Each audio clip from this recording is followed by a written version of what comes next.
Audio Jungle.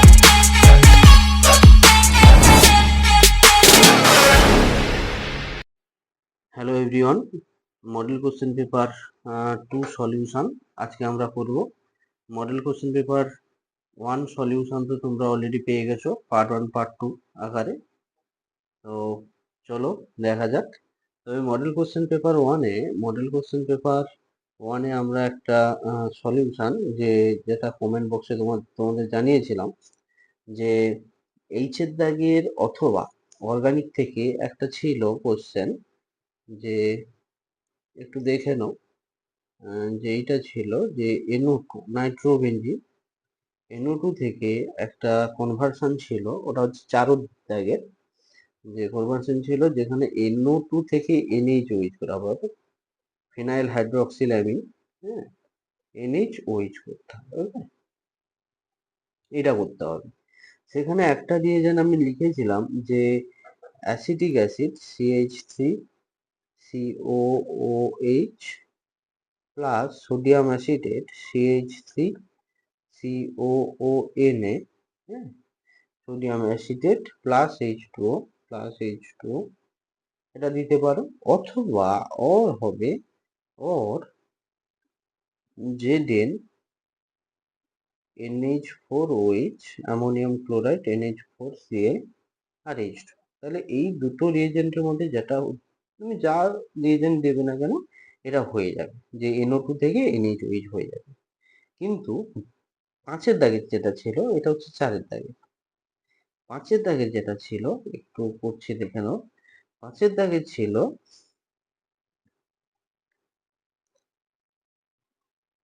এইটা benzene diazonium chloride, benzene N2 plus Cl minus, এইটা থেকে ছিল ফিনাইল হাইড্রোক্সিল NaOH। এটা ছিল কথাটা হচ্ছে যে এইটা রিয়েজেন্টটা ওইটা Zn NH4Cl বসে গেছে, কিন্তু ওটা হবে না, ঠিক আছে? কিন্তু এই N2 plus Cl minus diazonium chloride থেকে NaOH রূপান্তরটা এক্সাক্ট রিয়েজেন্টটা সেভাবে পাওয়া যাচ্ছে না আসলে, ঠিক আছে? তো আমি তো কোনো রেফারেন্স থেকে পাচ্ছি না, আর না পেলে আমরা তো কোনো ল্যাবরেটরিতে করে দেখিনি যে আমাদের মনের মতো কোনো রিয়েজেন্ট দেবো আর হয়ে যাবে, তাই না? তা তো সম্ভব নয়। সুতরাং তোমরা যদি এই কনভার্সনের কোনো রিয়েজেন্ট কোথাও রেফারেন্স পাও আমাকে কমেন্ট বক্সে জানাতে পারো। আদারওয়াইজ আমি যখন পাবো এই রেফারেন্স সহ তোমাদের এই প্রবলেমটা করে দেবো, যে এই বইতে বা এই জায়গায় এই প্রবলেমটা আছে, তো এই প্রবলেমের এই অ্যান্সার হবে, ঠিক আছে? ঠিক আছে, চলো তাহলে সলিউশন করা যাক। মডেল কোশ্চেন পেপার 2 1 নম্বর সলিউশন কি বলছে, যে ঘনকাকার ঘন সন্নিবেশে প্রতিটি পরমাণুর জন্য অষ্টতলকীয় ফাঁকের সংখ্যা। তাহলে অষ্টতলকীয় বা প্রতিটি পরমাণুর জন্য, এই কথাটা কিন্তু হাইলাইটস, প্রতিটি পরমাণুর জন্য অষ্টতলকীয় ফাঁকের সংখ্যা, যে ওর অষ্টতলকীয় ঘনকাকার ঘন সন্নিবেশে সিসিপিতে টোটাল যে অ্যাটম আছে পার ইউনিট সেটে 4টা, তাহলে তার অক্টাহেড্রাল ভয়েড কটা? 4টা। তাহলে প্রতিটি অ্যাটমের জন্য অক্টাহেড্রাল ভয়েড কটি করে? 1টি করে। কোশ্চেন নাম্বার 2, ডিএসপি সংকরায়িত কোন জটিল আয়নটি আকৃতি সমতলিক বর্গাকার? জটিল আয়নটির আকৃতি সমতলিক বর্গাকার। দেখো সমতলিক বর্গাকার, তাহলে NiCN হোল ফর 2 মাইনাস, এটাও DsP2, এটাও সমতলিক বর্গাকার। তারপরে CuNH3 হোল ফর 2 প্লাস, এটাও কিন্তু সমতলিক বর্গাকার করে, DsP2 করে, এবং কপারের যে একটা ইলেকট্রন সেটা কি করে, সেটা বাইরে বের করে দেয় এবং DsP2 হাইব্রিডাইজেশন করে। PtCl4 এও DsP2 হাইব্রিডাইজ করে, হায়ার কনজেনাস এলিমেন্ট। তাহলে এখানে অ্যান্সার হবে সবকটি।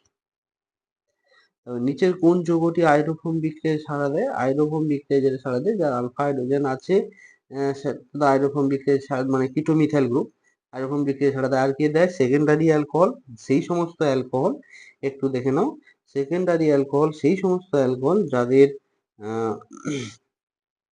যাদের মধ্যে এই গ্রুপটা আছে CH3 CH এরকম, নিচে দেখে OH, যাদের মধ্যে এই গ্রুপটা আছে তারা হচ্ছে একরকম বিক্রিয়ায় সাড়া দেয়। তাহলে এখানে দেখো এই বি তে এই গ্রুপটা আছে, CH3CH OH। আর কোনো সেকেন্ডারি অ্যালকোহল, সব সেকেন্ডারি অ্যালকোহল দেবে এমন কোনো কথা নেই। যার মধ্যে এই গ্রুপটা বর্তমান CH3CH OH, তারা শুধুমাত্র এরকম বিক্রিয়ায় সাড়া দেবে।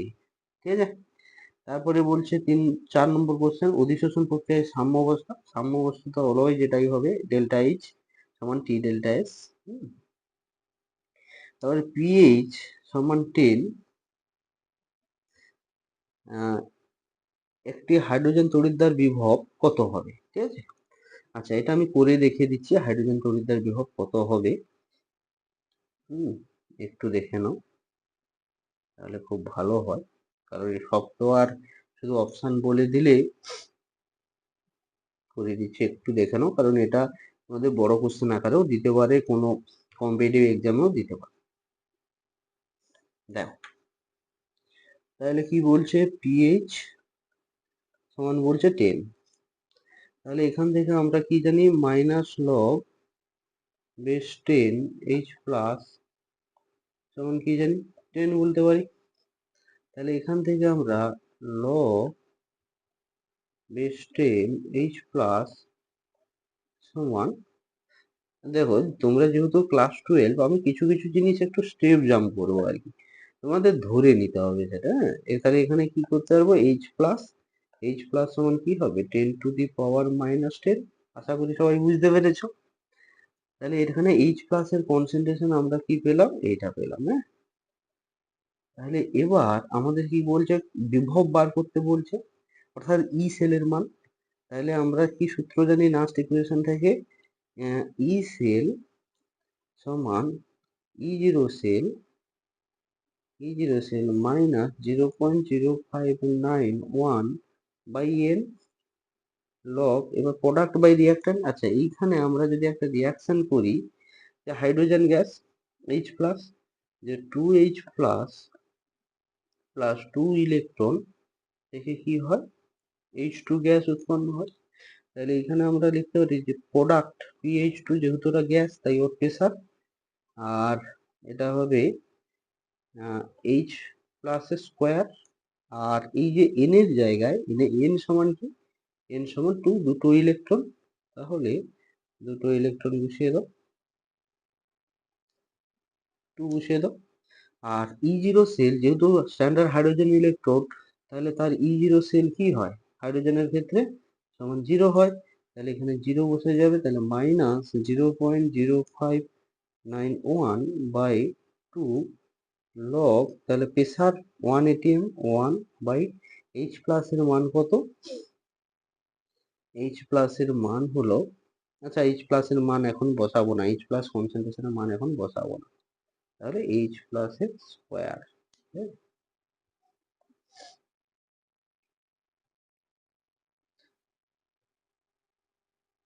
এবার দেখো, তাহলে এবার মাইনাস 0.0591/2, তাহলে লগ আমরা কি লিখতে পারি, H প্লাস এর কনসেন্ট্রেশন -2, তাহলে ওটা সামনে চলে আসবে পাওয়ারটা 0.0591/2, তাহলে ইন্টু -2, তাহলে কি হবে, লগ H প্লাস। এবার H প্লাস এ আমরা কনসেন্ট্রেশনটা বসাবো। তাহলে এই 2 আর এই 2 কেটে যাবে, মাইনাস মাইনাসে প্লাস হয়ে যাবে, তাহলে 0.0591, আর সেখানে আমরা কত পেয়েছিলাম, H প্লাসের কনসেন্ট্রেশন 10⁻⁻10। তাহলে এখানে আবার 10⁻⁻10 গুণ হবে, আর লগ 10 এর মান 1, অর্থাৎ মাইনাস 0.0591 ইন্টু 10। তাহলে এখান থেকে কত আসবে, মাইনাস 0.0591। ঠিক আছে, ভুল হয়ে গেল, 10টা গুণ হবে, দেখো 0.591। ঠিক আছে, এছাড়া আরেকটা সূত্র আছে, একটু দেখে নাও, যে ই সেল সমান, সে সূত্রটা বসিয়ে দিলেও হবে, ই সেল সমান মাইনাস 0.0591 ইন্টু পিএইচ, ঠিক আছে, ইন্টু পিএইচ। এই সূত্রটা বসিয়ে দিলেও আমাদের হয়ে যাবে অ্যান্সার। তাহলে মনে করে দিলাম, কারণ তোমাদের যে স্যার এত ডিটেলস এত বড় না করে এই সূত্রটাই বসিয়ে দিলে তো হয়ে যাবে, কিন্তু কিছু কিছু সময় আমাদের ডিটেলসটাও জানতে হয়, হ্যাঁ, না হলে সবসময় শর্টকাট সূত্র জেনে তো হবে না। হ্যাঁ, শর্টকাট সূত্রতে এরকম মাল্টিপল চয়েসে বার করতে পারো, তো সূত্রটা আমি বলে দিলাম, ঠিক আছে। তাহলে আমাদের অ্যান্সার 0.59 ভোল্ট, অপশন সি। তারপরে কি আসবে, তারপরে 6, এটা এনবিএস CCl4 আর হিট দেওয়া হয়েছে, এখানে একটা এইচবিআর দেওয়া উচিত ছিল, ধরে নেব দিয়েছে। এবার এখানে বলছে প্রধান যৌগটি কি। দেখো আমরা এনবিএস এর কাজ কি জানি, যে এনবিএস এর কাজ, এটাও একটু সাইডে করাতে হবে। আচ্ছা হোক, এটা হলে কি দিয়েছে, এটা একটু দেখে নাও, এই সাইডে একটু করিয়ে দিচ্ছি। তাহলে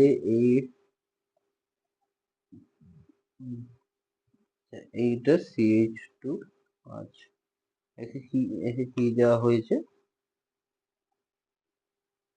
একে দিয়েছে NBS আর CCl4, ঠিক আছে।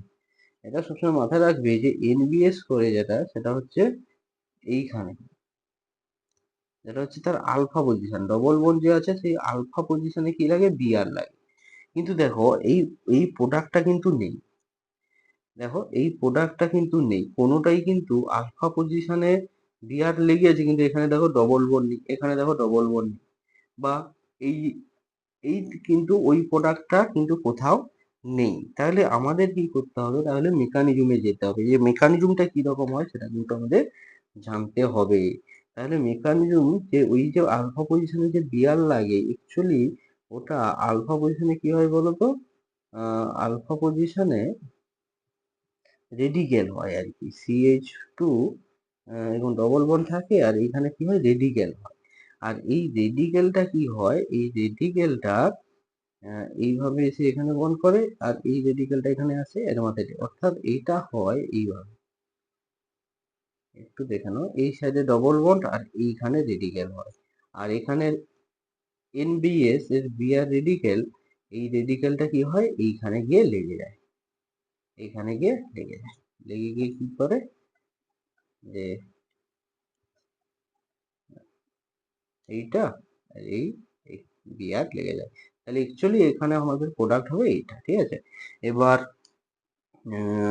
এই প্রোডাক্টটা হবে, এবার NBS মানে কি গো, এন ব্রোমো সাকসিনামাইড, হ্যাঁ, এন ব্রোমো সাকসিনামাইড হয়।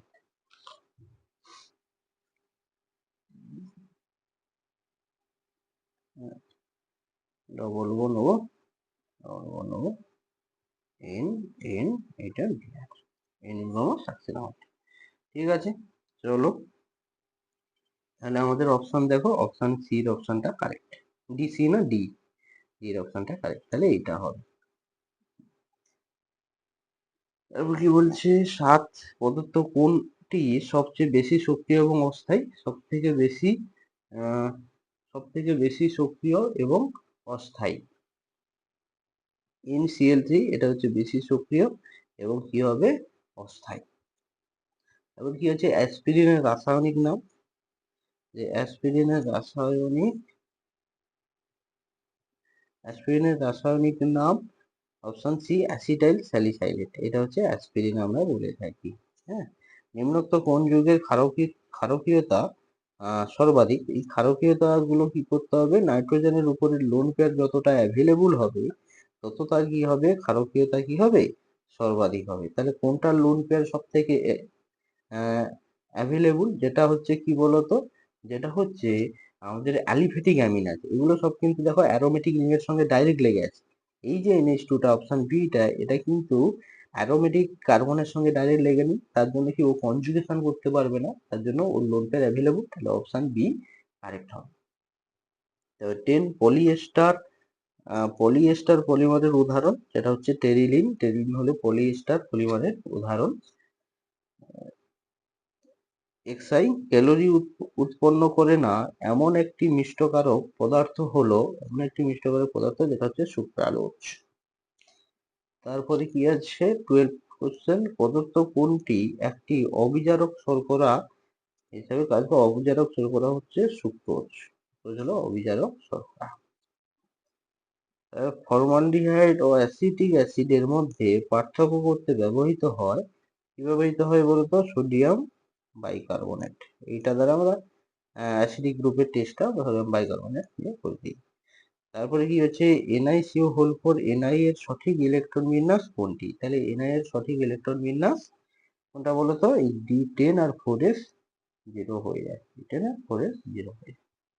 ঠিক আছে, এই 14 কোশ্চেন আমাদের কমপ্লিট হয়ে গেল।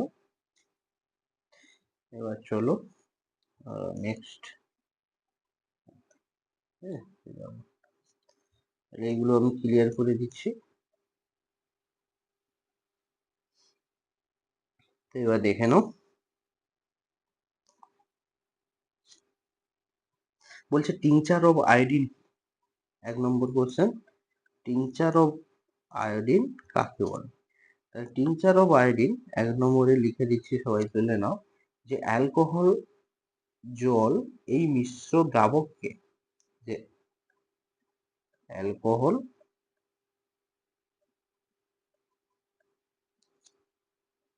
জল এই মিশ্র দ্রাবকে হাতের লেখাটা একটু বুঝে নেবে,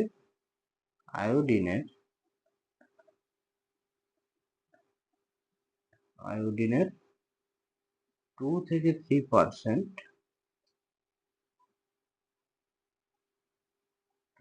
2 থেকে 3% দ্রবণকে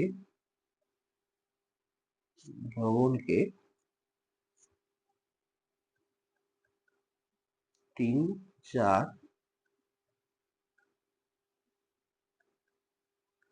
আয়োডিন, এটা কি হিসাবে ব্যবহার করা হয় বলতো? এটা একটি শক্তিশালী অ্যান্টিসেপটিক হিসাবে ব্যবহার করা হয়। লিখে দাও, এটি একটি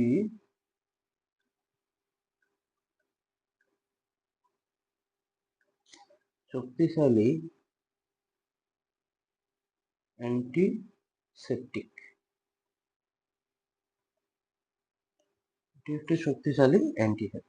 ওকে, তাহলে এটা লিখে নেবে। তার উপরে question number 2, Mn2 plus Fe2 plus এর মধ্যে কোনটি সহজে Fe3 প্লাসে উন্নীত হয়? তাহলে কি দুটোর আমাদের ইলেকট্রনিক কনফিগারেশন লিখতে হবে।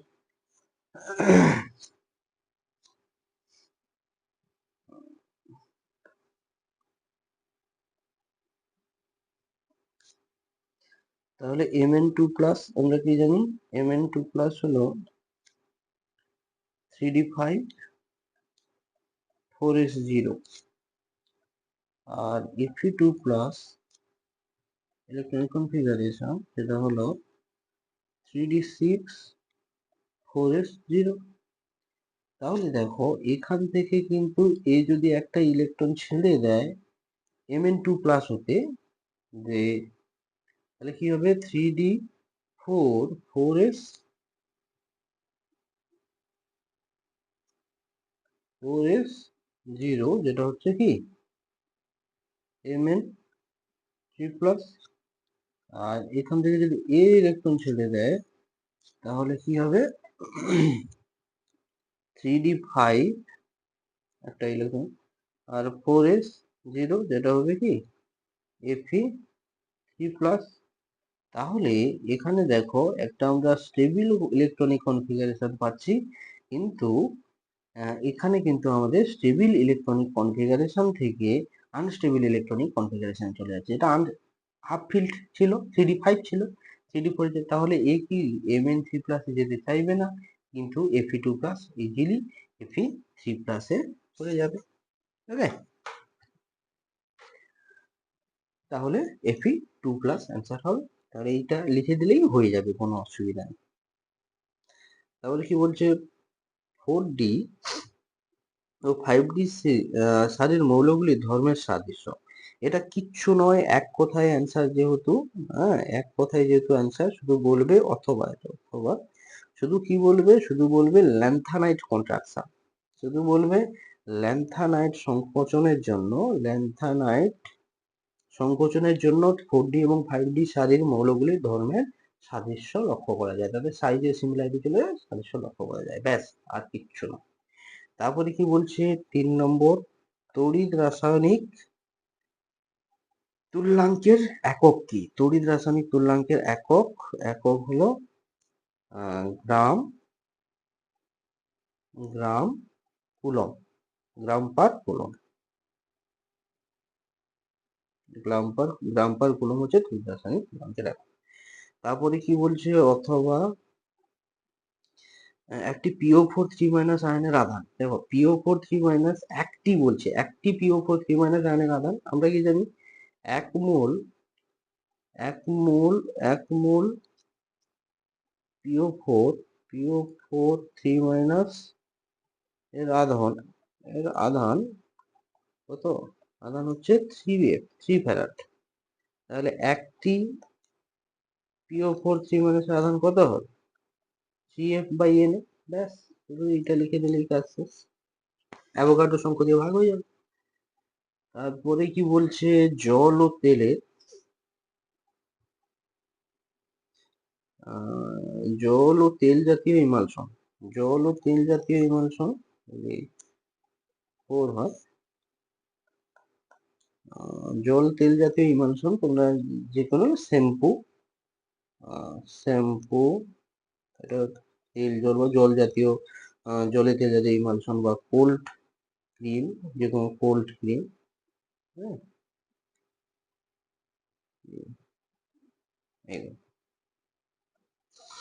হ্যাঁ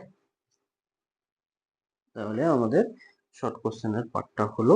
এবার আমরা 3 নম্বর দাগে যাব।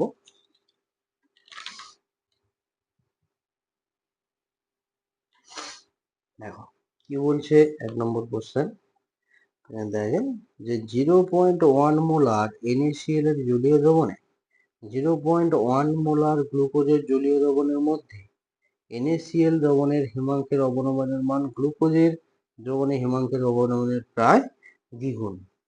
কেন? তাহলে অ্যান্সারটা আমাদের এখানেই আছে, তো তোমরা একটু দেখে নাও।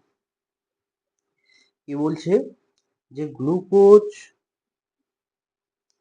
তড়িৎ অবিশ্লেষ্য হওয়ায় এটি একটি কি জলীয় দ্রবণে আয়নে বিয়োজিত হয় না, তাই তো? তাহলে কিন্তু সোডিয়াম ক্লোরাইড তীব্র তড়িৎ বিশ্লেষ্য হয়, এটি কি হয়, Na প্লাস আর জলীয় দ্রবণে প্রায় সম্পূর্ণরূপে আয়নে বিয়োজিত অবস্থায় থাকে এবং কি করে NaCl থেকে Na প্লাস আর Cl মাইনাস হয়ে যায়। বলছে NaCl এর প্রতি অণু থেকে একটি Na প্লাস ও একটি Cl মাইনাস আয়ন উৎপন্ন হয়, ফলে 0.1 মোলার NaCl দ্রবণে মোট কণার সংখ্যা সমপরিমাণ 0.1 মোলার গ্লুকোজ দ্রবণের প্রায় দ্বিগুণ। তাহলে এই জন্য যেতে হবে সেখানে 2 মোল, দুটো হচ্ছে, আর এখানে কি হচ্ছে 0.1 মোল গ্লুকোজ। যে এখন লঘু দ্রবণে হিমাঙ্কের অবনমন সংখ্যাগত ধর্ম, এখন লঘু দ্রবণে হিমাঙ্ক অবনমন একটি সংখ্যাগত ধর্ম হয়, দ্রবণে কণার সংখ্যা বৃদ্ধি পেলে অভিস্রবণ চাপের মান বৃদ্ধি পায়, ঠিক আছে? অভিস্রবণ চাপ, এখানে হিমাঙ্কের অবনমনের কথা বলছে। তাহলে যেহেতু 0.1 মোলার NaCl দ্রবণে কণার সংখ্যা 0.1 মোলার গ্লুকোজ দ্রবণ অপেক্ষায় প্রায় দ্বিগুণ, তাই কি হচ্ছে যে 0.1 মোলার NaCl এর জলীয় দ্রবণে হিমাঙ্কের অবনমনের মান 0.1 মোলার গ্লুকোজের জলীয় দ্রবণের প্রায় দ্বিগুণ হয়, ঠিক আছে? তো আশা করি সবাই বুঝতে পেরেছো। দেখো এখানে আমি অত আমার নিজের কোনো ব্যাখ্যা দিতে আমি যাব না, এখানে আমি তোমাদের অ্যাকুরেটলি অ্যান্সার দিতে এসেছি, ম্যাথমেটিক্যাল প্রবলেম করে দিতে এসেছি এবং তোমাদের অর্গানিকের সমস্ত প্রবলেম করে দিতে এসেছি। এখানে প্রবলেমটাকে অ্যাকুরেট করা, তোমাদের অ্যান্সারটাকে অ্যাকুরেট করা, এখানে কনসেপ্ট বুস্টারের কোনো ভিডিও হবে না, কারণ এখানে কনসেপ্ট দিতে গেলে একটা ভিডিও তাহলে 5 ঘন্টা হবে, ঠিক আছে? সুতরাং অ্যান্সারটা তোমরা সুন্দর করে খাতায় তুলে মুখস্থ করে নেবে, ব্যাস তারপরে টেস্টে গিয়ে একদম নামিয়ে দিতে হবে। ওকে, চলো নেক্সট কোশ্চেন কি বলছে, নেক্সট কোশ্চেন বলছে কেবিআর এর একটি জলীয় দ্রবণের ধারত্ব 0.5 মোলার। উক্ত দ্রবণে 80% কেবিআর আয়নিত হলে ভ্যান ডক ফ্যাক্টর আই এর মান কত? তাহলে তাদের গাঢ়ত্ব দিয়েছে আর 80% আয়নিত হয়। দেখো ম্যাথমেটিক্যাল প্রবলেমটা এরকম করা আছে, বুঝিয়ে দিচ্ছি। কি আছে যে 80% আয়নিত হয়। আমরা কিন্তু এই যে আলফা সমান কি জানি, মানে বিয়োজন ধ্রুবক সমান i-1 বা n-1। n হচ্ছে নাম্বার অফ, i হচ্ছে ভ্যান ফ্যাক্টর, n হচ্ছে নাম্বার অফ আয়ন। এবার বলছে জলীয় দ্রবণে কেবিআর এর প্রতি সংকেত একক থেকে আমরা কি দুটি আয়ন কে প্লাস আর বি আর মাইনাস পাই উৎপন্ন হয়। সুতরাং এক্ষেত্রে n সমান কত? 2। তাহলে n2 পেয়েছি। আর আলফা কত? আলফা তো 80% বিয়োজিত হয়, তাহলে 80% 80/100, তাহলে আলফা কত? 0.8। তাহলে 0.8 i-1/2 - 1, n এর মান 2, তাহলে i সমান কি হবে? 1.8। সুতরাং 0.5 মোলার কেবিআর দ্রবণের ভ্যান ডক ফ্যাক্টর কত? 1.8। সিম্পল, কিচ্ছু নেই।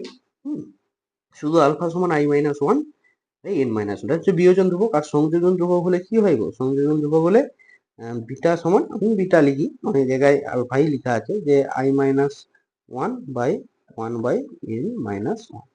ঠিক আছে? আচ্ছা, তাহলে এখন এখানে আর কোনো কোশ্চেন নেই। এবার আমরা নেক্সট যাবো বিদ্যায়ের কোশ্চেন। কি বলছে? জলের বিশুদ্ধকরণে কোলোয়েডের রসায়নের প্রয়োগ আলোচনা করো।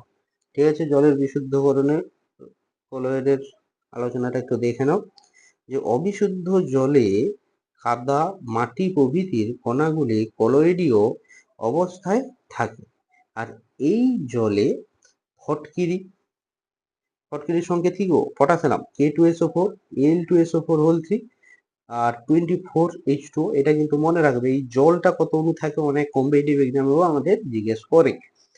যোগ করলে কি হবে? ফটকিরিতে উপস্থিত K+Al3+ আয়ন ঋণাত্মক তড়িৎদাহিত কোলোডীয় কণাগুলিকে সঞ্চিত করে। ফলে কি হয়? কাদা, মাটি প্রভৃতি কোলোডীয় অপদ্রব্যগুলি পাত্রের তলায় থিতিয়ে পড়ে এবং থিতিয়ে পড়া অপদ্রব্য কণাগুলিকে পরিশ্রবণের মাধ্যমে পৃথক করলে বিশুদ্ধ জল পাওয়া যায়। এটা আমাদের ছোটবেলা বাড়িতে করা হতো। যখন এত তো সাবমার্সিবল বা এত কিছু ছিল না, তখন আমাদের পুকুরের জল তুলে সেখানে ফটকিরি ফেলে রাখা হতো। তারপরে উপরের জলটা নিয়ে আমাদের বাড়িতে রান্না টান্না করা হতো। এটা আমরা ছোটবেলায় দেখেছি, যে এখন আর সেটা করার প্রয়োজন হয় না। ঠিক আছে, এটা হচ্ছে জলের বিশুদ্ধ মানে কলোয়েডের রাসায়নিক প্রয়োগ করা হয়। আর অথবা কোশ্চেন কি আছে, যে ইমালশন কারক কি? এগুলি কিভাবে ইমালশনের স্থায়িত্ব বৃদ্ধি করে? তাহলে এখানে দেখো ইমালশন কারক কি বলা আছে, তাহলে কি বলছে একটু আমরা দেখে নেব। যে ইমালশনের স্থায়িত্ব বৃদ্ধির জন্য ইমালশন প্রস্তুতির সময় উপাদান তরল দুটি ছাড়াও তৃতীয় একটি পদার্থ যোগ করা হয় ইমালশনের স্থায়িত্ব বর্ধক। এই তৃতীয় পদার্থটিকে বলা হয় ইমালশন কারক, মানে যেটা স্থায়িত্ব বৃদ্ধির জন্য আমরা যোগ করবো সেটাই। এটা কিভাবে ইমালশনের স্থায়িত্ব বৃদ্ধি করে সেটাও আমরা দেখবো। যেমন এই যে উদাহরণ দেওয়া আছে এবং ভূমিকা কি করে বৃদ্ধি করছে সেটা একটু দেখে নাও। যে ইমালশন কারক যৌগের অণুতে একটি দীর্ঘ হাইড্রোকার্বন শৃঙ্খল এবং এই শৃঙ্খলের এক প্রান্তে একটি ধ্রুবীয় গ্রুপ থাকে এবং ধ্রুবীয় অংশটি জল আকর্ষী, কিন্তু হাইড্রোকার্বন শৃঙ্খলটি জল বিকর্ষী হয়, কারণ সেটা নন পোলার। এবার ইমালশন কারক তেল ও জলের আন্তঃপৃষ্ঠে এমনভাবে বিন্যস্ত হয় যাতে ধ্রুবীয় অংশটি জলের মধ্যে থাকে এবং হাইড্রোকার্বন অংশটি তেলের মধ্যে অবস্থান করে। এবং এইভাবে তেল ও জলের অন্তঃপৃষ্ঠে ইমালশন কারক অধিশোষিত হয়ে একটি পাতলা আস্তরণ ফেলে, আর এভাবেই স্থায়িত্ব বৃদ্ধি করে। তারপর বলছে একটা আস্তরণ গঠন করে এবং এই আস্তরণ গঠনের জন্য তেল ও জলের আন্তঃপৃষ্ঠটান হ্রাস পায়। ফলে বিস্তৃত দশার কণাগুলি একত্রিত হয়ে সংযুক্ত হতে পারে না। এতে ইমালশনের স্থায়িত্ব কি হয়? বৃদ্ধি পায়। ঠিক আছে, আশা করি তোমরা বুঝতে পেরেছো যে ও আন্তঃপৃষ্ঠে কি হয়, আন্তঃপৃষ্ঠ টানটা কি হয়, হ্রাস পায়, ফলে বিস্তৃত দশার কণাগুলি আর একত্রিত হতে পারে না, ফলে ইমালশনের স্থায়িত্বটা বৃদ্ধি পায়। আর তার জন্যই কি হচ্ছে, ওখানে আমরা ওই পদার্থগুলি যারা মানে ইমালশন কারক আমরা যোগ করি, ঠিক আছে, ইমালশনের স্থায়িত্বের বৃদ্ধির জন্য। তো এটা লিখে দিলে ফুল মার্ক পেয়ে যাবে, কোনো অসুবিধা নেই, ঠিক আছে। এবার বলছে একটি জটিল ক্যাটায়ন, ডিড দাগের কোশ্চেন, কি বলছে, একটি জটিল ক্যাটায়ন ও একটি জটিল অ্যানায়নের সংকেত লিখো। তাহলে জটিল ক্যাটায়ন ও জটিল অ্যানায়ন, তাহলে জটিল বলছে মানে কি, কমপ্লেক্স কম্পাউন্ড, তার যে অ্যানায়ন ও ক্যাটায়ন সেগুলো কথা বলছে। তাহলে এখানেই লিখে দিচ্ছি তোমাদের আমি, একটু দেখে নাও। জটিল যদি ক্যাটায়ন, আমরা একটা জটিল যৌগ যদি এখানে তুলি, একটু দেখে নাও, Cr H2O 46 Cl3, এটা যদি আয়নে ভাঙে তাহলে কি হবে, থার্ড ব্র্যাকেটে এটা Cr, আশা করি সবাই যে যেখানে পড়াশোনা করো তোমাদের টিচারদের কাছে কোঅর্ডিনেশন কম্পাউন্ড হয়ে গেছে, 3 প্লাস প্লাস 3Cl মাইনাস, এটা এইভাবে ভাঙবে। তাহলে এই যে ক্যাটায়নটা, এটা হচ্ছে এটা হচ্ছে জটিল ক্যাটায়ন, ঠিক আছে, Cr H2O 3 প্লাস, এটা হচ্ছে জটিল ক্যাটায়ন। আর একটি জটিল অ্যানায়ন, তাহলে অ্যানায়ন এর এটা কি হবে, হেক্সা অ্যাকুয়া কি হবে, ক্রোমিয়াম ব্র্যাকেটে 3, হেক্সা অ্যাকুয়া ক্রোমিয়াম ব্র্যাকেটে 3 হবে। আর অ্যানায়ন কি হবে, অ্যানায়ন যদি একটা নিচ্ছি, যে অ্যানায়নটা এখানে উপরের দিকে নিয়ে নিচ্ছি, এখানেও অ্যানায়নটা K4, যদি এরকম K4 FeCN6, এটা যদি নিই, এই যদি আয়নে ভাঙি কি হবে, 4K plus plus FeCN6 4 minus, তাহলে এইটা যেটা এসছে এটা হচ্ছে অ্যানায়ন পার্ট, এটা হচ্ছে কি, এটা হচ্ছে অ্যানায়ন পার্ট। তাহলে এটা কি, এটা কি হেক্সাসায়ানিডো ফেরেট ব্র্যাকেটে 4, ঠিক আছে, নাম লিখতে হবে না, শুধু সংকেত চাইছে, সংকেত লিখে দিলেই একের এক পেয়ে যাবে। তারপরে ব্যাকিলাইট কি, ব্যাকিলাইটের মনোমার দুটির নাম চাইছে, যে ব্যাকিলাইট মনোমারের একক দুটির নাম, ব্যাকিলাইটের মনোমার হচ্ছে একটা ফেনল আর একটা ফর্মালডিহাইড, সেটাকে ব্যাকিলাইট বলে, ফেনল আর ফর্মালডিহাইড, ঠিক আছে। তারপর নেক্সট কোশ্চেনে আমরা যাব। আচ্ছা, নেক্সট কোশ্চেন কি আছে, নিম্নলিখিত প্রশ্নগুলি উত্তর দিতে বলছে। আচ্ছা, 1 নম্বর, তামা পৃষ্ঠকেন্দ্রিক ঘনকাকার জালক হিসেবে কেলাসিত হয়। এবার 1.2 গ্রাম তামাকে কতগুলি একক কোষ বর্তমান, তামাতে কতগুলি একক কোষ বর্তমান, ঠিক আছে, 1.2 গ্রাম। চলো, তাহলে কি বলছে, পৃষ্ঠকেন্দ্রিক মানে এফসিসি, পৃষ্ঠকেন্দ্রিক মানে এফসিসি। আচ্ছা,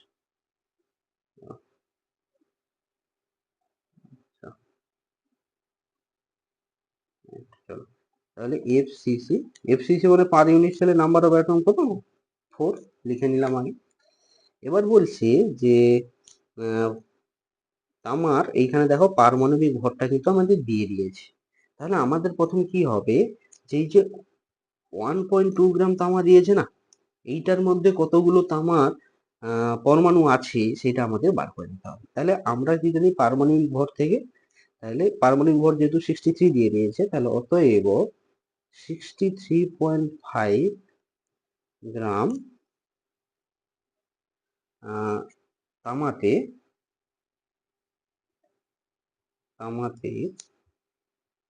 পরমাণু সংখ্যা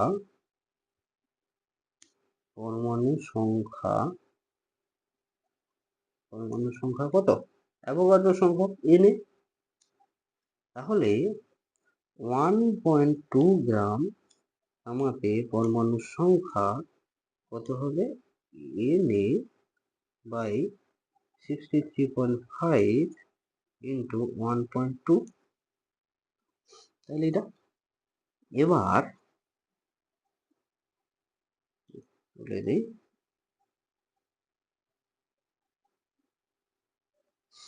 এবার কি, তাহলে এফসিসিতে যেহেতু তাহলে চারটি অ্যাটম পার ইউনিট সেলে যদি নাম্বার অফ অ্যাটম 4 হয়, তাহলে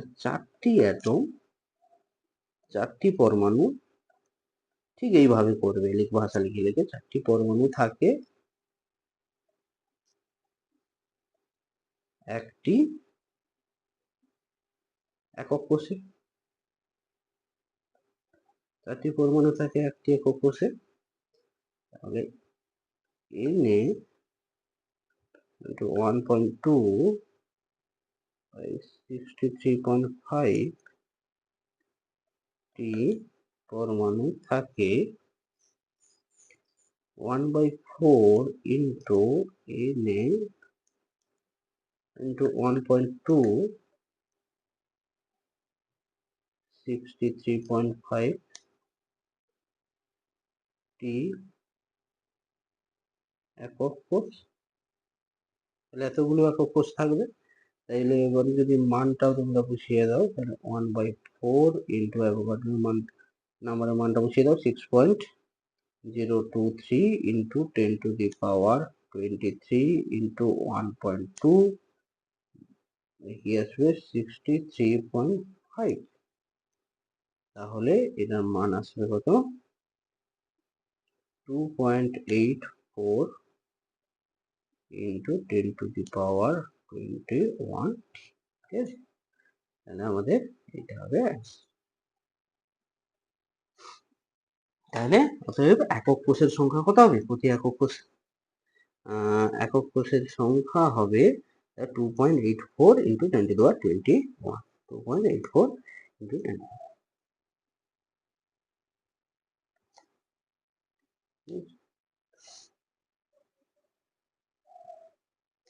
অথবা যে প্যাকিং দক্ষতা কি, একটা দেহকেন্দ্রিক ঘনাকার ল্যাটিসের ক্ষেত্রে এটি কিভাবে নির্ণয় করবে? আচ্ছা, এটি কিভাবে নির্ণয় করবে? ঠিক আছে, নির্ণয় কিভাবে করবে বলে ওই নির্ণয় মানে বার করে দেখাতে হবে একটু। তাহলে প্যাকিং দক্ষতা কি? দেখো এইখান থেকেই হয়ে যাবে ইজিলি।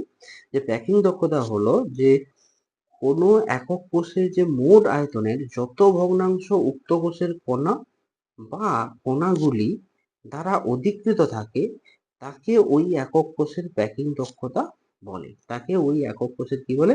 প্যাকিং দক্ষতা বলে। তাহলে একক কোষের প্যাকিং দক্ষতা সমান একক কোষের কণা বা কণাগুলি দ্বারা অধিকৃত মোট আয়তন বাই কি একক কোষের মোট আয়তন। তাহলে যেহেতু আমাদের কি বলছে দেহকেন্দ্রিক, তাহলে দেহকেন্দ্রিকের যদি আহ দেহকেন্দ্রিকের ক্ষেত্রে কণা কটা থাকে এবং তাই সেই কণার আয়তন থেকে টোটাল আয়তন যদি ভাগ করে দিই, তাহলে আমরা পেয়ে যাবো। তাহলে দেখে নাও,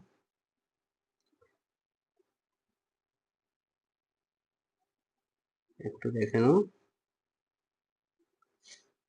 আচ্ছা, এটা আমি ক্লিয়ার করছি, হ্যাঁ, তোমরা তো সেখানে পজ করে দেখে তুলে নেবে। ক্লিয়ার করে দিচ্ছি, দেখে নাও। এইখানেই করে দেবো, ছোট জায়গার মধ্যেই হয়ে যাবে। হ্যাঁ,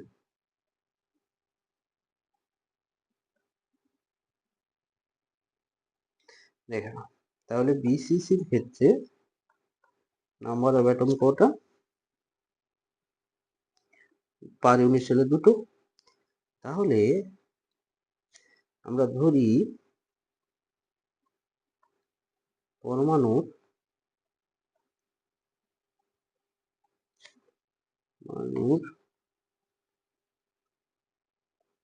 ব্যাসার্ধ ওনার আর একক কোষের বাহুর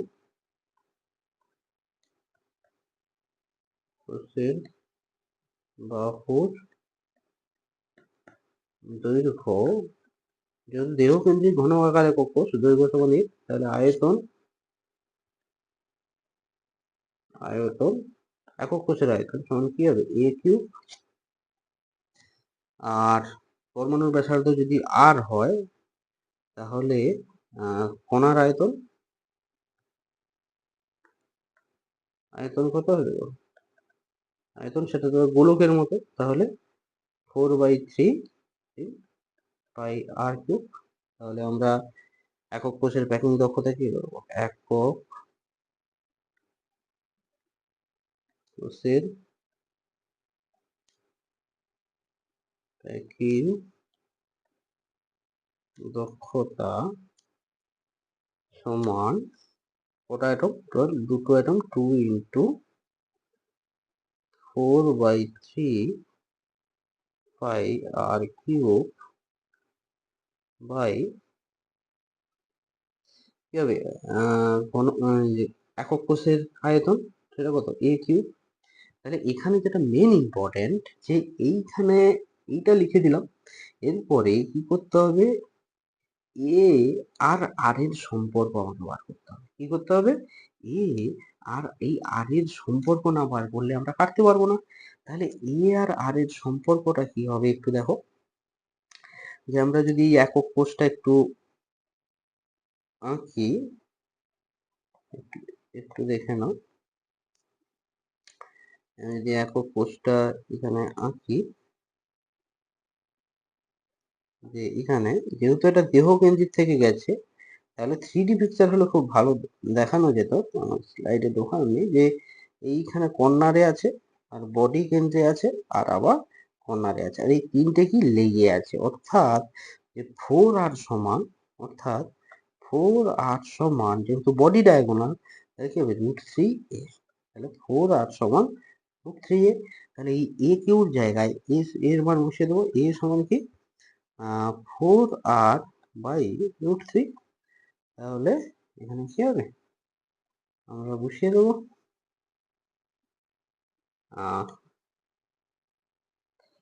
বসিয়ে দাও 2 ইন্টু 4/3 বাই আর কিউব।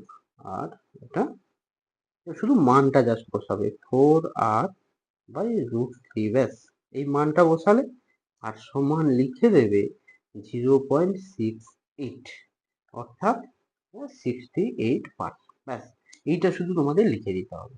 এবার 68%, এবার নিয়ার অ্যাবাউট, অতএব অনেক জায়গায় কি হয়, নিয়ার অ্যাবাউট 70%ও আমাকে লিখে, কোথাও কোথাও নিয়ার অ্যাবাউট 70%ও লিখতে পারো। 70%, ঠিক আছে? এইভাবে আর এই মানটা তোমরা আবার ক্যালকুলেটর নিয়ে ক্যালকুলেট করতে বসে যাবে না, কারণ এই মানটা ক্যালকুলেট করে লাভ কি? আমার বিসিসি তো আর প্যাকিং ফ্র্যাকশন কোথাও চেঞ্জ হয়ে যাবে না। তাহলে আমরা জানি যদি 68%, তাহলে 0.68 লিখবো, 68% লিখবো 100 গুণ করে। সিম্পল, ঠিক আছে? অনেক জায়গায় 70%ও লেখা থাকে, ঠিক আছে? ওকে, তাহলে এবার আমরা যাব নেক্সট পার্টে। নেক্সট পার্টে কি আছে কোশ্চেন একটু দেখবো। 100°C উষ্ণতায়, আচ্ছা আচ্ছা, এর আগে সেই পাশে আমাদের কোনো ছিল না, ঠিক আছে। তাহলে 100°C উষ্ণতায় কি বলছে? 100°C উষ্ণতায় বিশুদ্ধ জলের বাষ্পচাপ কত এবং দ্রবণের সংখ্যাগত ধর্মের সাহায্যে কোনো দ্রাবের সঠিক আণবিক ভর নির্ণয় করার ক্ষেত্রে তিনটি প্রয়োজনীয় বিশেষ শর্ত। আচ্ছা, তিনটে প্রয়োজনীয় বিশেষ শর্ত কি কি ছিল? 100°C বিশুদ্ধ জলের বাষ্পচাপ, এটা 1 atm হবে, যে 1 atm হবে, ঠিক আছে? বিশুদ্ধ জলের বাষ্পচাপ 100°C উষ্ণতায় 1 atm হবে, 1 atm। এবার তিনটে সঠিক আণবিক ভর নির্ণয় করার জন্য তিনটে শর্ত হলো কি? অনুদ বাই দ্রাবটি, 1 নম্বর কি হতে হবে? অনুদ বাই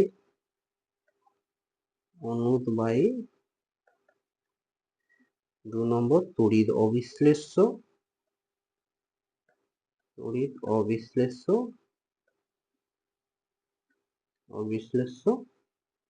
3 নম্বর কঠিন দ্রাবক। কঠিন অনুদ্বাহী তড়িৎ বিশ্লেষণ এবং কঠিন দ্রাবক হতে হবে। তার জন্য তাহলে কি হবে, আমরা সঠিক আণবিক ভর বার করতে পারবো। এরপরে কি আছে, অপশন সি কি আছে, 25°C উষ্ণতায় একটি তড়িৎ রাসায়নিক কোষে নিম্নলিখিত বিক্রিয়াটি ঘটলে ডেল্টা জি ও সাম্য ধ্রুবকের মান নির্ণয় করো। ঠিক আছে, আমাদের কি বার করতে বলছেন, ডেল্টা জি নট। একটু দেখে নাও সির অপশন। ঠিক আছে, তাহলে আমাদের ডেল্টা জি নট বার করতে বলছে, আর কি বার করতে বলছে, কে ইকুইলিব্রিয়াম কনস্ট্যান্ট বার করতে বলছে। তাহলে আমাদের একটা বিক্রিয়া দিয়েছে, সেই বিক্রিয়াটা এখানে একবার তুলে নেব, CuS plus 2Ag plus aqueous, এখান থেকে CO2 plus aqueous plus 2Ag solid. এই রিঅ্যাকশনটা আমাদের দিয়েছে, তাহলে এখানে দেখছি আমরা 2 ইলেকট্রন ট্রান্সফার দেখতে পাচ্ছি। হ্যাঁ, তাহলে এখানে দেখো 2 electron, 2 plus 2 plus 2 electron transfer আমরা দেখতে পাচ্ছি। তাহলে এখানে আমরা কি বলতে পারি, যে এখানে আমরা বলতে পারি যে n সমান কত, n সমান 2। আর ই নোট সেলের মান কত দিয়েছে, E naught cell, E naught CO2 plus CO2 plus থেকে Cu 0.34 ভোল্ট। আচ্ছা, দুটো এটাও রিডাকশন পটেনশিয়াল। আর ই নোট Ag প্লাস থেকে Ag এটাও রিডাকশন পটেনশিয়াল কত দিয়েছে, 0.880 ভোল্ট। ঠিক আছে,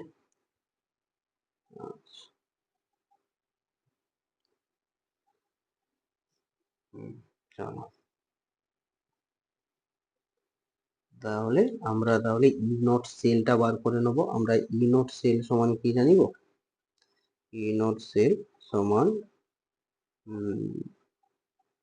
ই naught E cell E cathode reduction minus E anode এও কি রিডাকশন। তাহলে যা রিডাকশন পটেনশিয়াল বেশি আছে, কার বেশি আছে, এটা তাহলে 0.80 মাইনাস 0.3 ভোল্ট সমান কত হবে, 0.46 ভোল্ট। তাহলে আমরা E0 সেল বার করে নিলাম। তাহলে এবার ডেল্টা জি জিরো সমান আমরা কি জানি, তাহলে ডেল্টা জি নট সমান minus M F E naught sell.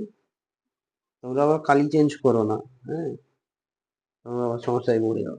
তাহলে মাইনাস এন এর মান কত পেয়েছিলাম, 2, এফ 96,500 ইন্টু 0.46। এখানে ভোল্ট ছিল আর এখানে কুলম, তাহলে কুলম ইন্টু ভোল্ট কি হয়, জুল হয়। হ্যাঁ, তাহলে মাইনাস 88,780 জুল। তাহলে এটা আসবে মাইনাস 88.780 কে। আচ্ছা, অ্যান্সার আমাদের তাহলে কি বেরিয়ে গেল, ডেল্টা জি নট আমাদের বেরিয়ে গেল।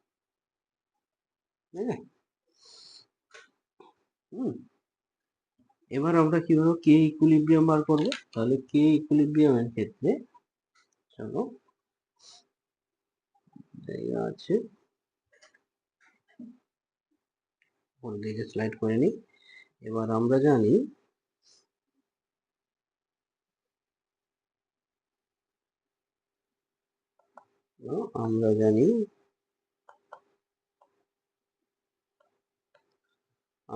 কি হবে, ফ্রম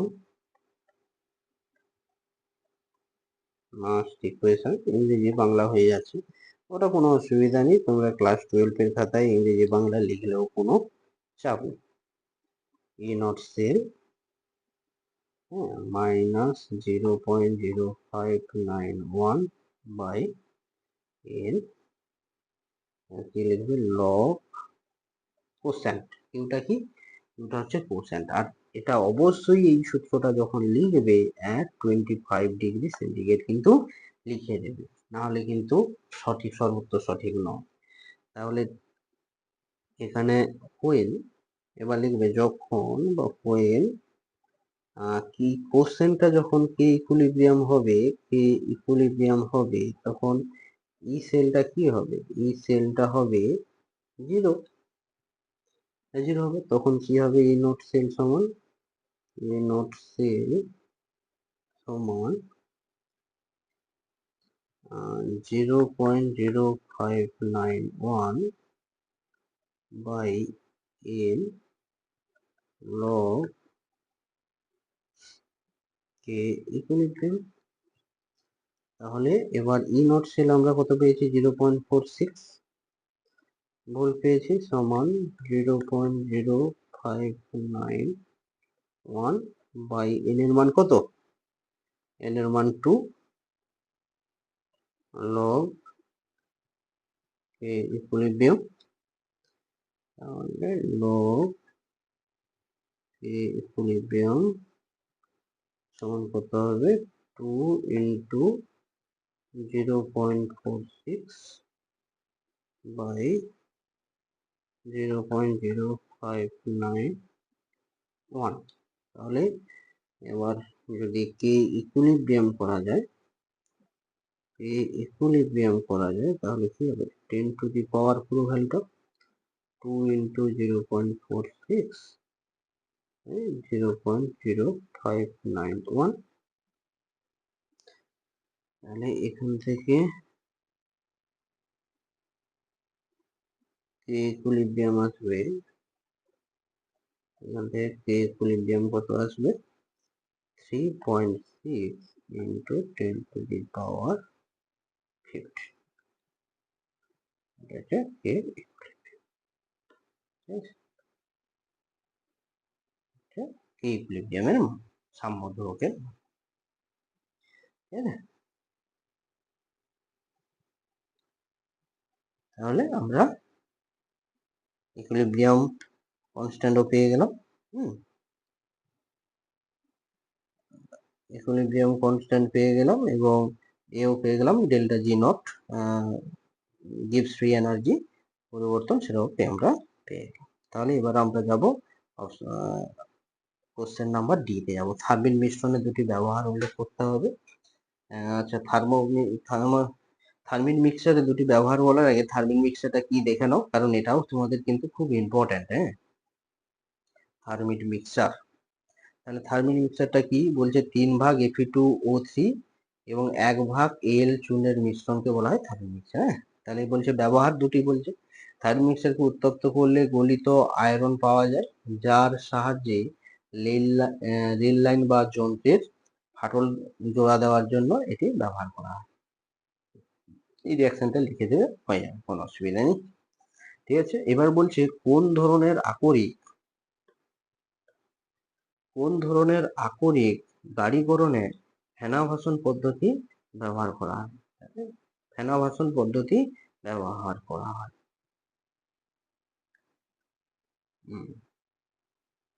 তারপর কি বলছে? ভস্মীকরণ ও তাপজারণ বলতে কি বোঝায় এবং ল্যান্থানাইট শ্রেণীর মৌলগুলির পরিশোধনে কোন পদ্ধতিটি ব্যবহার করা হয়? ভস্মীকরণ ও তাপজারণ বলতে কি বোঝায়? তাহলে এখানে ভস্মীকরণ বলতে কি বোঝানো হয়েছে? দেখো, গাড়িকৃত আকরিককে ওর গলনাঙ্কের চেয়ে কম উষ্ণতায় পরিমিত বায়ু প্রবাহে উত্তপ্ত করে আকরিক মধ্যস্থ উদ্বায়ী অপদ্রব্যগুলি যেমন জলীয় বাষ্প, সালফার, আর্সেনিক ইত্যাদিকে অপসারিত করতে সংশ্লিষ্ট ধাতব অক্সাইডে পরিণত করার পদ্ধতিকে বলা হয় ভস্মীকরণ। ওকে, আর তারপর কি বলছে? তাপজারণ বলতে কি বোঝে? তাপজারণ বলতে দেখতে বোঝে ল্যান্থানাইট শ্রেণীর মৌলগুলি পরিশোধন কোন পদ্ধতিতে করা হয়। আচ্ছা, দেখছি।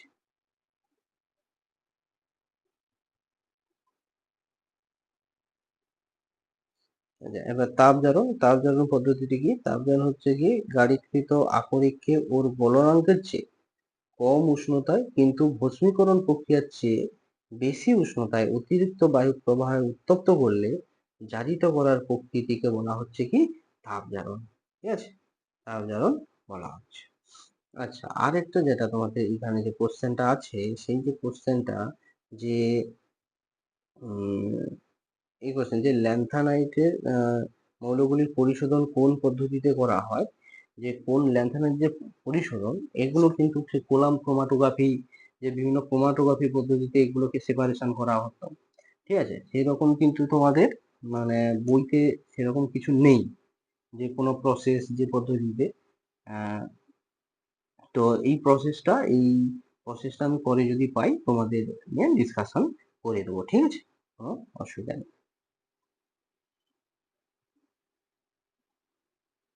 তাহলে আমাদের নেক্সট পার্টে যাই।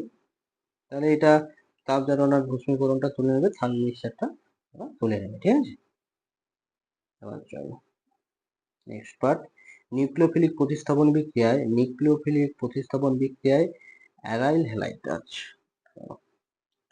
কোশ্চেন কি বলছে, নিউক্লিওফিলিক প্রতিস্থাপন বিক্রিয়ায় অ্যারাইল হ্যালাইডের অত্যন্ত কম সক্রিয়তার দুটি কারণ লেখো। নিউক্লিওফিলিক অ্যারাইল হ্যালাইড, ঠিক আছে, ওকে। অ্যারাইল হ্যালাইড কম সক্রিয়তা কেন, তার কারণ কি একটু দেখে নাও। কারণ এই যে C6H5Cl, এটা হচ্ছে অ্যারাইল হ্যালাইড। এইখানে দেখো Cl বেঞ্জিন রিংয়ের সঙ্গে লেগে আছে, এর উপরে যে লোন পেয়ার আছে, এই যে লোন পেয়ার গুলো কটা আছে, তিন তিন পেয়ার, মানে 3 জোড়া লোন পেয়ার আছে। এই 3 লোন পেয়ার কি করে, রেজোনেন্সে পার্টিসিপেট করে। এই রেজোনেন্স দেখানো আছে। যোগে ক্লোরিনের নিঃসঙ্গ ইলেকট্রন জোড় বেঞ্জিন বলয়ের পাই ইলেকট্রনের সঙ্গে রেজোনেন্সে কি হয়, অংশগ্রহণ করে। সিসিএল বন্ধন কিছুটা দ্বিবন্ধন চরিত্র লাভ করে, ফলে সিসিএল বন্ধনটি দৃঢ় হয়, এটা একটা কারণ।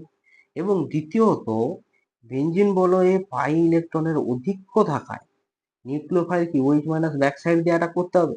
তাহলে এই ব্যাক সাইড দিয়ে সিএল মাইনাস পরমাণুটিকে সহজে বলয় থেকে অপসারিত করতে পারে না, এবং তাই ক্লোরোবেঞ্জিনের আদ্র বিশ্লেষণও সহজে কি হয়, ঘটে না। ক্লোরোবেঞ্জিনের আদ্র বিশ্লেষণ সহজে ঘটে না। ওকে, এই অ্যান্সারটাই, এই কথাটাই তোমাদেরকে লিখতে হবে।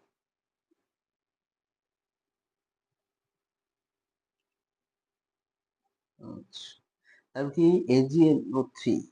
আচ্ছা, কি বলেছে, AgNO3 পরীক্ষার সাহায্যে পার্থক্য করো। আচ্ছা, AgNO3 পরীক্ষার সাহায্যে পার্থক্য করো, হয়ে যাবে। একজন কি দেবে, একজন পিপিটি দেবে আর একজন পিপিটি দেবে না।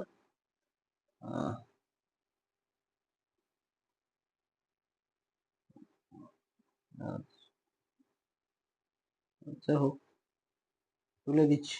হ্যাঁ, তোমরা কোশ্চেন পেপার খুলে দেখবে। তাহলে কি বলছে, বেঞ্জাইল ক্লোরাইড একটা দিয়েছে, এরকম দিয়েছে বেঞ্জাইল ক্লোরাইড, CH2Cl, আর একটা কি দিয়েছে, ক্লোরোবেঞ্জিন দিয়েছে, Cl, ঠিক আছে। এটাকে যদি আমরা AgNO3 দেই, তাহলে কি বলবো বলতো, AgCl এর কিন্তু হোয়াইট পিপিটি পড়ে যাবে। লিখে দেবে যে AgNO3 এর সঙ্গে বিক্রিয়া ঘটালে AgCl এর হোয়াইট পদক্ষেপ পড়ে, সাদা পদক্ষেপ পড়ে। হ্যাঁ, এর দ্বারা আমরা শনাক্তকরণ করতে পারি যে এটা বেঞ্জাইল ক্লোরাইড। কিন্তু এখানে যদি তোমরা AgNO3 সলিউশন দাও, আহ, কোনো white PPT, no white PPT, ঠিক আছে, নো হোয়াইট পিপিটি, এই রিয়াকশনটা লিখে দিলেই অ্যান্সার 90%। নো হোয়াইট পিপিটি, কারণ কি এর কি হয়, এই বন্ধনটা খুব দৃঢ় হয়, রেজোনেন্স করে কি হয়, ডাবল বন্ড ক্যারেক্টার পায়, সেম অ্যাজ অ্যান্সার। তার জন্য কি হয়, AgNO3 দিলে CAgCl এর পিপিটিটা আমরা পাই না, ঠিক আছে, এটা বলে দিলেই হবে এখন। পরের কোশ্চেন কি বলছে, আচ্ছা, তাহলে এফ এর দাগের কোশ্চেন কি বলছে, যে নিচের বিক্রিয়াগুলি জৈব বিক্রিয়াজাত পদার্থগুলি লিখো। আচ্ছা, এই কোশ্চেন গুলো যেহেতু এখানে জায়গা নেই, তো আমি নিচে এক এক করে লিখছি, তোমরা দেখে নাও, ঠিক আছে। চলো এক করে লিখছি। প্রথম এফ এর দাগের এক একটা অ্যানিলিন দিচ্ছে, অ্যানিলিন। অ্যানিলিনে কি দিয়েছে? Acetic anhydride CH3CO whole two O heat দিয়েছে, তাহলে কি হবে? অ্যাসিটিনালাইড হবে, উৎপন্ন হবে অ্যাসিটিনালাইড, যেটা হচ্ছে NH CO CH3। কোনো মেকানিজম দেখাবো না, যতটা দরকার ততটা। এর নাম কি? অ্যাসিটিনালাইট। তোমরা লিখে নাও, আমি আর এখানে লিখছি না, অ্যাসিটিনালাইট। তারপরে কি? কনসেন্ট্রেট H2SO4, এটা হিট দিয়েছে, এখানে কি হবে? এখানে NH COCH3, আর এখানে কি হবে? SO3H হবে, ঠিক আছে? তাহলে এইটা হবে। তারপরে কি হবে? এটা বেনজিন, এটা হচ্ছে প্যারাসালফোনেট বা সালফেট অ্যাসিটেনালাইট, এরকম বলে দিতে পারো নামটা, ঠিক আছে? 2 নম্বর কি আছে? বেনজিন ছায়ানবেঞ্জিন CN, কি দিয়েছে? 1 নম্বরে দিয়েছে SnCl2, আর কনসেন্ট্রেট HCl, আর 2 দিয়েছে H2O, আর হিট দিয়েছে, দিলে কি হবে? হ্যাঁ, এই হবে CHO, এটা হচ্ছে স্টিফেন বিক্রিয়া, CHO হবে। CN থেকে CHO হিট দেয়নি, আচ্ছা, এটা CHO হবে, একবারেই করে দাও। ওখানে ওখানে মনে হয় 2টো স্টেপে করেছে, হ্যাঁ। আচ্ছা, একটু দেখে নাও ওখানে COH2, হ্যাঁ ঠিক আছে, CHO। তারপরে কি আছে? তারপরে acetic anhydride CH3CO whole two O, acetic anhydride, তারপরে সোডিয়াম অ্যাসিটেট CH3CONA। এই বিক্রিয়াটার নাম কি বলো তো? খুব ইম্পর্টেন্ট একটা বিক্রিয়া, যেটা হলো পার্কিং রিয়াকশন। এখান থেকে সিনামিক অ্যাসিড হবে, হ্যাঁ। বেঞ্জালডিহাইড, এটা হলো বেঞ্জালডিহাইড, এখানে কি হবে? Cinnamic acid, CH double bond CH, এটা হচ্ছে কি? সিনামিক অ্যাসিড, এটা হচ্ছে সিনামিক অ্যাসিড। 3 নম্বর question,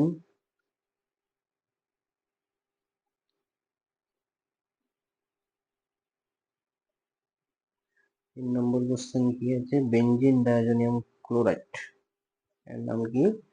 benzene diazonium chloride, N2 plus L minus. তোমাদের যদি কোনো কোশ্চেন সমস্যা থাকে, তাহলে কিন্তু সেটা আমাকে কমেন্ট বক্সে জানাবে, আমি কিন্তু সেই প্রবলেমটা ক্লিয়ার করে দেওয়ার চেষ্টা করব। আর হ্যাঁ, বন্ধুদের সঙ্গে শেয়ার করবে। হ্যাঁ, কোনো বন্ধুদেরও খুঁজে পাচ্ছে না, বা কোশ্চেন পেপার করতে সমস্যায় পড়ছে, তাদের সঙ্গে শেয়ার করবে, তাহলে সবাই কি হবে? একটা টেস্টের জন্য ভালো করে প্রিপারেশন তৈরি হবে। হ্যাঁ, আর অবশ্যই লাইকটা দেবে, হ্যাঁ। লাইকটা দিলে আমারও খুবই ভালো লাগবে। 0.5 ডিগ্রি সেন্টিগ্রেড। তাহলে এটা দিলে কি হবে? এটা দিলে লাল বর্ণের একটা অ্যাজোরঞ্জক হবে, যেটা হচ্ছে এরকম। আর এটা এটা হচ্ছে বিটা হাইড্রক্সি ন্যাপথল। যেহেতু এখানে দিয়েছে রিয়াকশন, কোনো অসুবিধা নেই, তাহলে নাম না লিখলেও কোনো অসুবিধা নেই।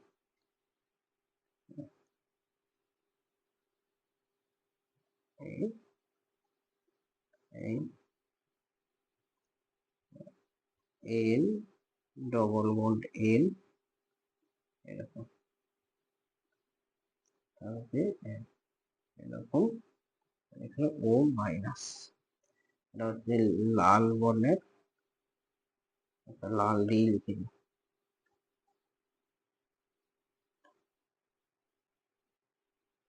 লাল বর্ণের, অ্যাজো, লাল বর্ণের অ্যাজোরঞ্জক,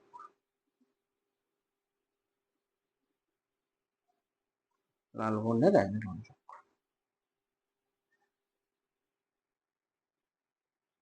4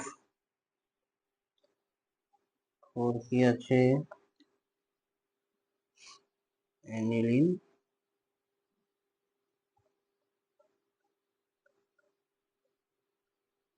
NH2 তে কি দেওয়া আছে Br2 আর H2 দিয়েছে, দিলে কি হবে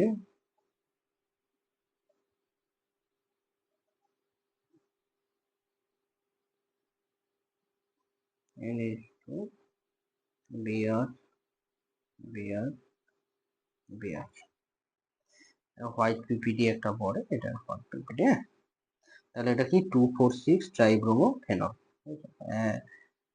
2,3,4 ট্রাইব্রোমো ট্রাইফেনল বলছি না, ট্রাইব্রোমো অ্যানিলিন, ট্রাইব্রোমো অ্যানিলিন, ফেনল নয়। এবার অথবার কোশ্চেন আমাদের একটা এ আছে যে কি দিয়েছে অথবার কোশ্চেনটা, এটা C7H7NO একটা আণবিক সংকেত বিশিষ্ট একটি জৈব যৌগ, যেটা P2O5 এর সঙ্গে বিক্রিয়া করে বি উৎপন্ন করে, আবার এ ও বি উভয়ই LiH4 এর সঙ্গে বিক্রিয়া করে সি উৎপন্ন করে, দুজনেই উভয়ই যদি সি উৎপন্ন করে, এবং এ ও বি উভয়ই আম্লিকে আদ্র বিশ্লেষিত হয়ে বেঞ্জয়িক অ্যাসিড উৎপন্ন করে, যুক্তি সহ এ বি সি গণনা করো। দেখো আমাদের এখানে কি বলতো, এরকম কোশ্চেনে আমাদের কিন্তু একটু মানে অ্যাজিউম করতে হবে যে কিরকম হতে পারে, যে C7H7NO তে কিরকম একটা যৌগ হতে পারে। দেখো আমি করছি, দেখো যে C7H7NO, একটা জিনিস এখানে লক্ষ্য করবে যে এই কিন্তু আণবিক সংযোগ যৌগ এ, যাকে P2O5 দিলে বি উৎপন্ন করেছে। আচ্ছা ঠিক আছে, চলো যে এই যৌগটা, যে এখানে C7H7 আছে মানে অ্যারোমেটিক রিং আছে, এইটুকু আমরা কনফার্ম, ঠিক আছে, অ্যারোমেটিক রিং আছে। তার উপরে কি আছে, যেহেতু এন একটা ও আছে তার জন্য কি অ্যামাইড আছে NH2, এইটা দেখো C7H7 আর এন একটা আর কার্বন তো 7ই, আর অক্সিজেন একটা আমরা পেয়ে গেছি। একে যদি আমরা P2O5 দিই, দেখো তো কি হয়, P2O5 দিলে এ কি হয়, জল শোষণ করে নয়, P2O5 তো তীব্র জল শোষক, এ কি করে দেয় C1 করে দেয়, সায়ানো বেঞ্জিন, ঠিক আছে। আচ্ছা, এবার একে যদি আমরা আবার লিথিয়াম অ্যালুমিনিয়াম হাইড্রাইড দেই, LiAlH4 দেই, তাহলে কিন্তু এটা কি হবে, বেঞ্জাইল অ্যামিন, CH2NH CH2NH2 হয়ে যাবে। আর আর একে যদি LiAlH4 দিই, তাহলে CONH2 কি, একে যদি আমরা LiAlH4 দিই, দেখো এই AlH4 দিই, এও কিন্তু বেঞ্জাইল অ্যামিন হয়ে যাবে এরকম।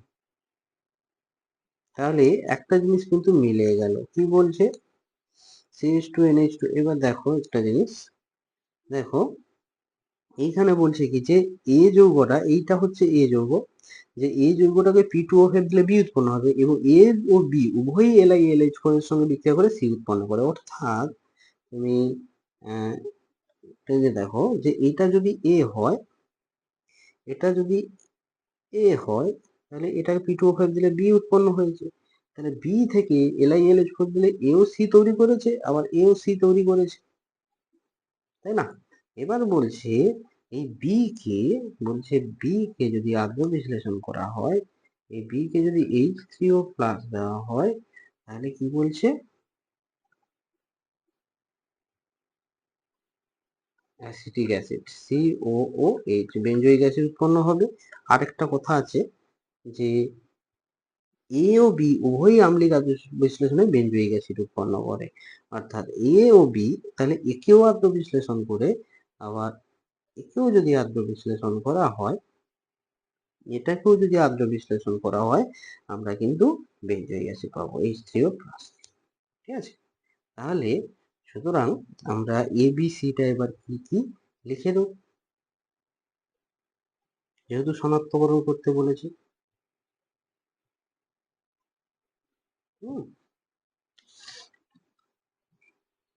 বেঞ্জামাইট, তাহলে আমরা এটাকে কি লিখবো, এটাকে এখানে তেমন চিহ্ন করেছি বেঞ্জামাইট, জামাইট। আর বিটা কি বলেছে, বেঞ্জিন নাইট্রাইল বা বেঞ্জিন সায়ানোবেঞ্জিনও বলতে পারো। সায়ানোবেঞ্জিন AB, আর সি হচ্ছে কি বেঞ্জাইল